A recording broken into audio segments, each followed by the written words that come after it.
El dolor me atravesó la muñeca mientras agarraba la manija de la clínica.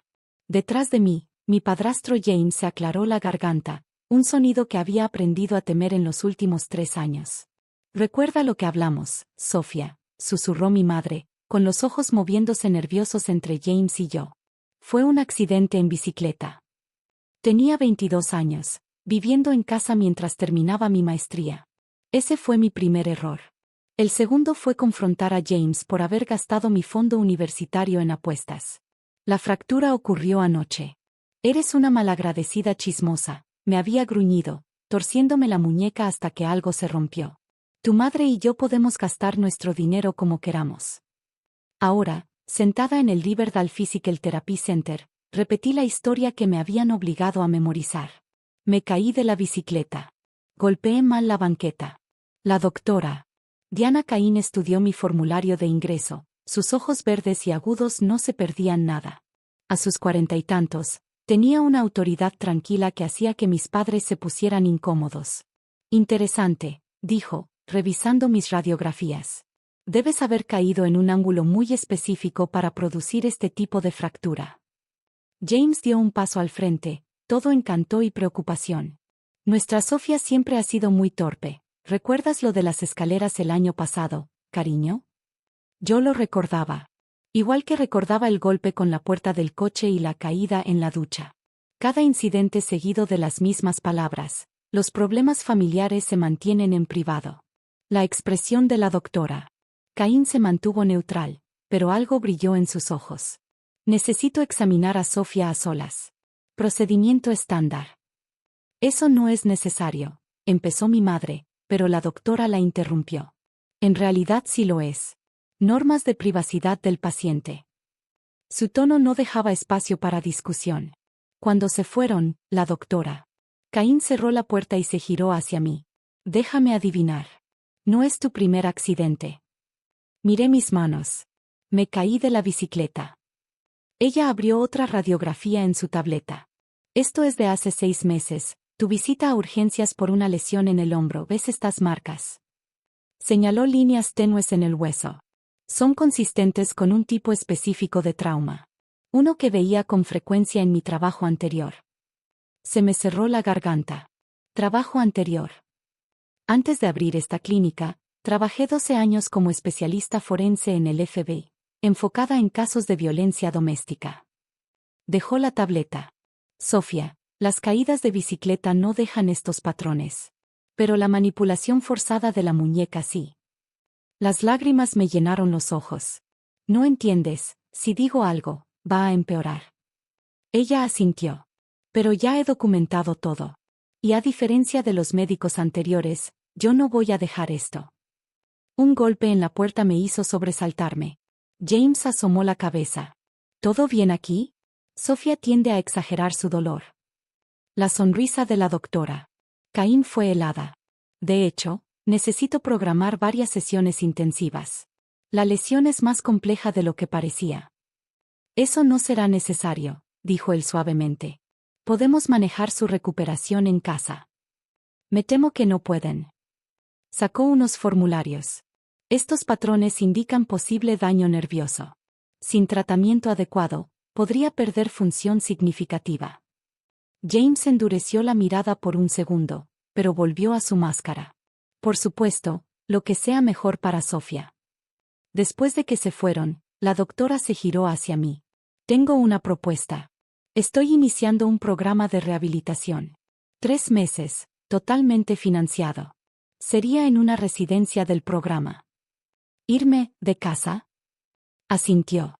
«Es muy selectivo». Entendí lo que no decía. Era una salida. «Mi madre», dudé. «Tu madre ya tomó sus decisiones. Ahora te toca a ti». Me entregó una tarjeta con su número personal. «Llámame en cualquier momento». Esa noche, mientras miraba la tarjeta, mi teléfono vibró. Mensaje de un número desconocido. «Primera cita mañana a las 9. Ven sola. Dr. K».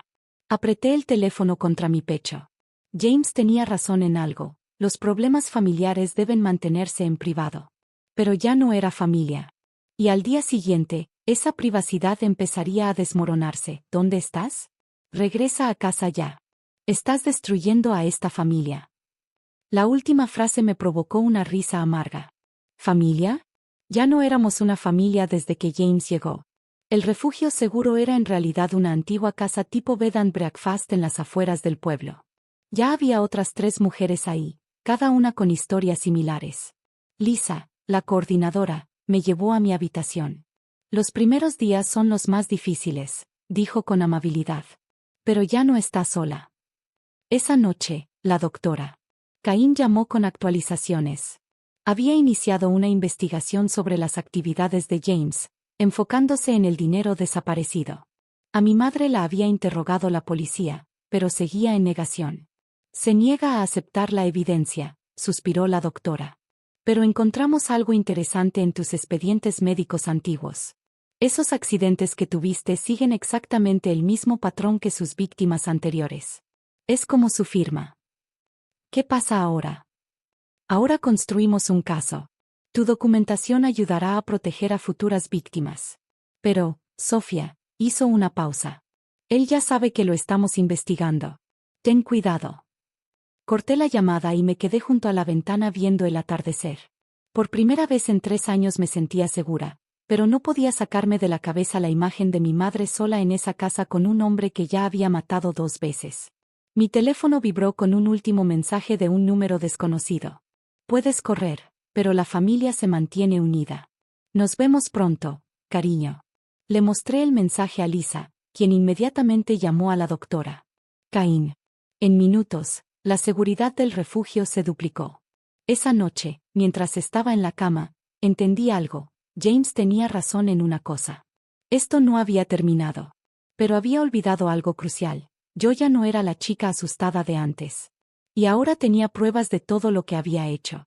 La muñeca fracturada que supuestamente me iba a callar, en realidad me dio una voz, y pensaba usarla. Lo que no sabía entonces era que mi madre también había recibido un mensaje esa noche. Uno que finalmente la obligaría a elegir entre su hija y el asesino que dormía a su lado.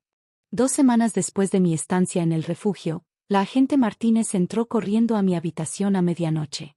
Tu madre está en el hospital. James intentó simular otro accidente. Mi corazón se detuvo. ¿Está viva? Gracias a una vecina. Escuchó el forcejeo y llamó al 911. James huyó, pero no antes de que tu madre consiguiera esto. Me entregó su teléfono con fotos de documentos financieros. Por fin encontró su laptop escondida. Los documentos lo revelaban todo: identidades falsas, dinero robado y planes detallados de lo que él llamaba su fondo de retiro. Pólizas de seguro de vida a nombre de mi madre y mío. Nos iba a matar a las 2, susurré. Pero ahora lo tenemos, dijo la agente Martínez. La declaración de tu madre, las pruebas financieras, tus expedientes médicos y la documentación de la doctora Cain. Se acabó. Pero no se había acabado. James siguió prófugo 3 días más. 3 días de sobresaltarme con cualquier sombra, de seguridad reforzada, de ver a mi madre recuperarse en una habitación de hospital vigilada. Cuando finalmente lo atraparon, fue casi anticlimático.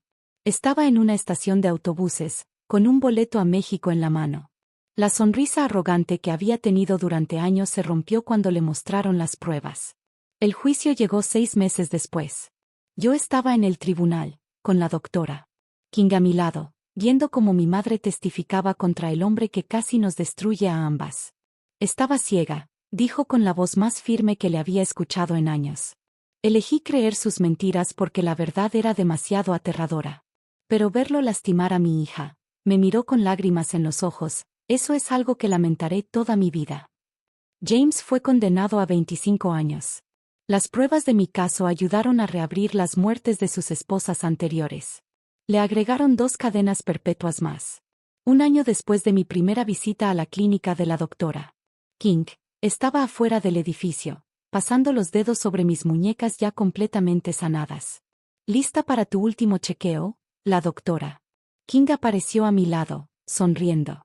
En realidad tengo algo que decirle, respondí. Me aceptaron en la escuela de medicina. Quiero especializarme en medicina forense. Sus ojos brillaron. Siguiendo mis pasos. Alguien tiene que ayudar a la próxima persona que llegue con un accidente en bicicleta, dije. Dentro, mientras revisaba mi muñeca por última vez, hablamos de cómo habían cambiado nuestras vidas. El refugio se había convertido en un centro de apoyo completo, con la doctora King como directora médica. Mi madre, después de meses de terapia, lentamente reconstruía su vida, y nuestra relación. ¿Sabes?, dijo la doctora King. Cuando dejé el FBI pensé que había terminado con las investigaciones. Pero verte aquel primer día, reconocer esos patrones, a veces nuestro pasado nos prepara para momentos que no esperamos. Usted me salvó la vida, dije simplemente. Ella negó con la cabeza. No. Tú te salvaste. Solo necesitabas a alguien que te recordara que podías. Esa tarde visité a mi madre en su nuevo apartamento. Las paredes estaban cubiertas de sus pinturas. La terapia de arte se había convertido en su salvación. Lo siento, dijo, no por primera vez. Debí protegerte. No podemos cambiar el pasado, respondí abrazándola. Pero sí podemos ayudar a proteger a otros. Ella señaló un lienzo, una cadena rota transformándose en mariposas. Es para el refugio, explicó. Me pidieron que diera clases de arte ahí. Mientras conducía de regreso a casa, pensé en cómo una muñeca fracturada había roto nuestro silencio, pero reconstruido nuestras vidas. La revelación de la doctora King no solo expuso los crímenes de James, también nos mostró nuestra propia fuerza. Mi teléfono vibró con un mensaje de la doctora King. Mañana llega otro caso de accidente en bicicleta. ¿Quieres ayudar? Sonreí, recordando mis propias mentiras de hace un año. Voy en camino, respondí. Porque a veces la mejor forma de sanar no es solo recuperarse, sino convertirse en la ayuda que alguna vez necesitaste. Mi padrastro tenía razón en algo, los problemas familiares deben mantenerse en privado. Pero nunca entendió que la verdadera familia, la que elegimos, construimos y por la que luchamos, no necesita secretos para sobrevivir. Solo necesita verdad, y el valor de decirla.